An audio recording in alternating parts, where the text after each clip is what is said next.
Welcome to the finale of the Batman vs. Superman Batmobile build.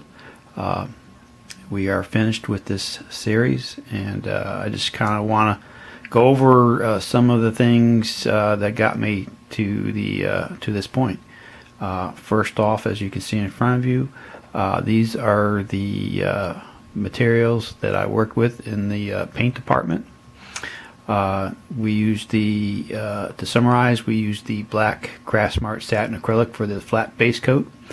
For some of the detail work, we used some of the folk art of the sequin black metallic. Then we also used for the main body of the vehicle the folk art gunmetal gray, which is also metallic. And to bring out some of the highlights, we also used the folk art metallic silver sterling. As far as the headlights on the front of the vehicle, we used our Tamiya X24 clear yellow. We used some copper, actually, Tamiya XF6 to highlight some of the two exhaust pipes coming out of the back of the engine, and some more dry brushing with the Tamiya X11 chrome silver. One thing I don't have on this list here is I also used some folk art metallic ice blue also to put on the exhaust pipes. So basically, with that being said, we'll take these off, and we'll take a look at the star of the show, which is the Batmobile. So here we go, and we'll kind of bring this in a little bit closer for you so you get a better view of it. So basically, from our last episode, I just kind of went to town and got it finished, you know, as of today, July 4th. And you can see the results here. Let me take a look and move this a little bit more to the center. And I'll back this up again. Alright.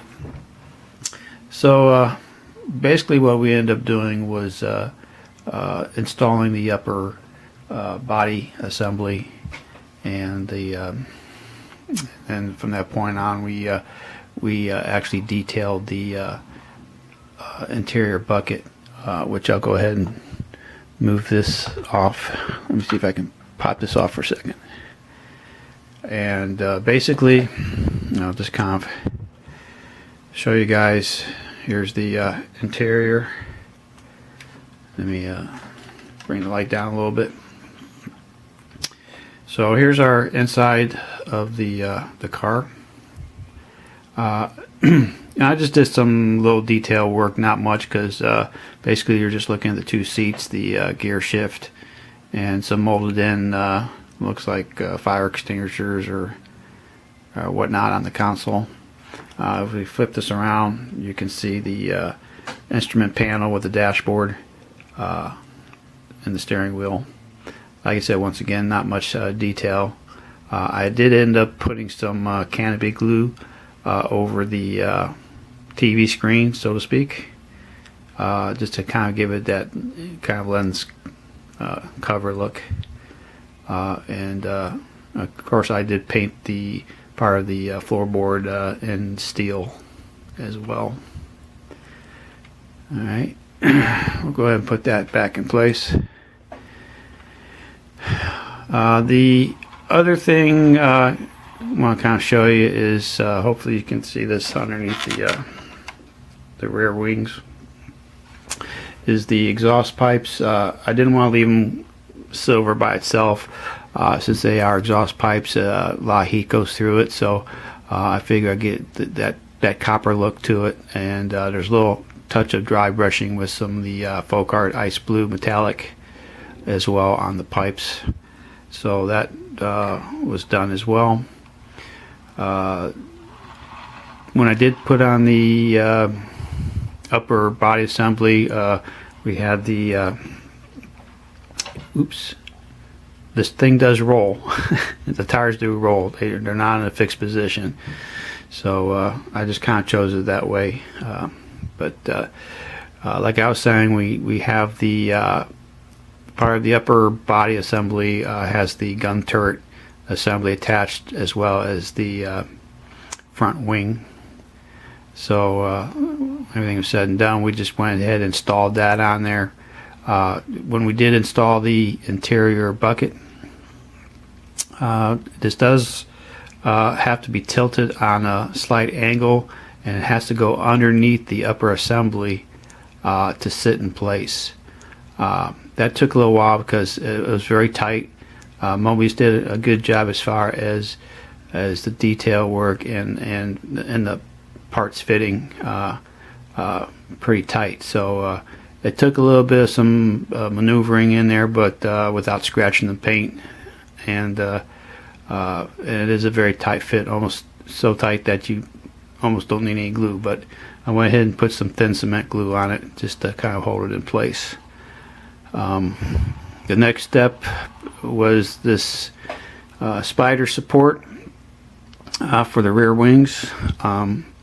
We went ahead and installed that. Next, I'll have to confess to you that while I was trying to install it, part of the spider support broke on me, so I ended up putting the two parts in separately and then re-gluing them in place.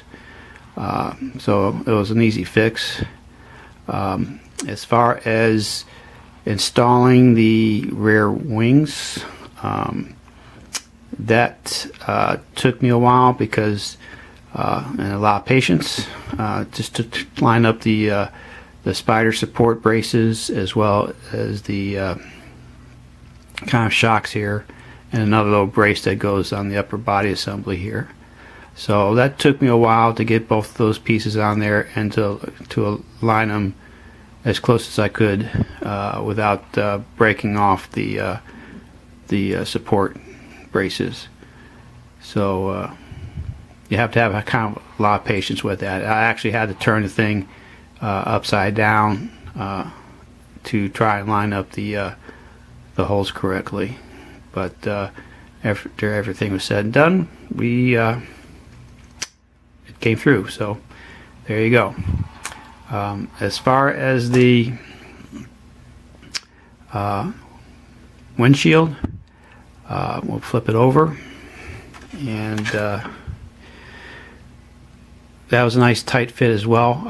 And what I ended up doing before I glued this into place is I went ahead and masked it off, and took a number 11 blade and just scribed the painter's tape around it to match the windows, and then I put some tape behind the windows, and I end up airbrushing the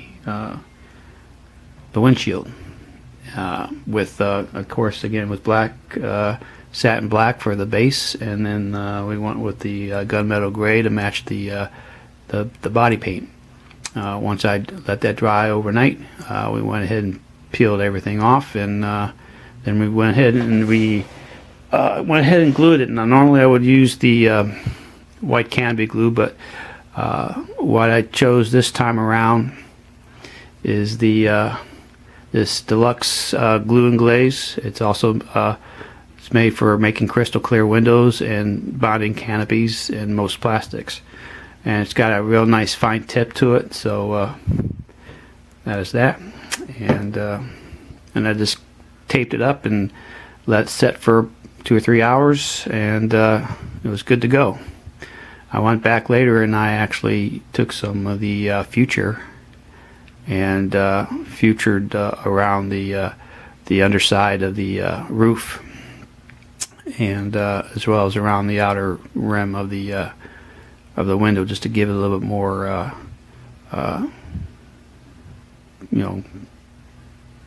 glue, or to have it cure in place. So anyways, there you go. And of course I did a little detail work on this part here, and actually put some silver on there just to kind of give it a nice little contrast.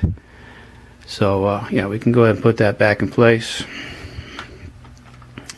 Hope I can fit this back in here. And oop.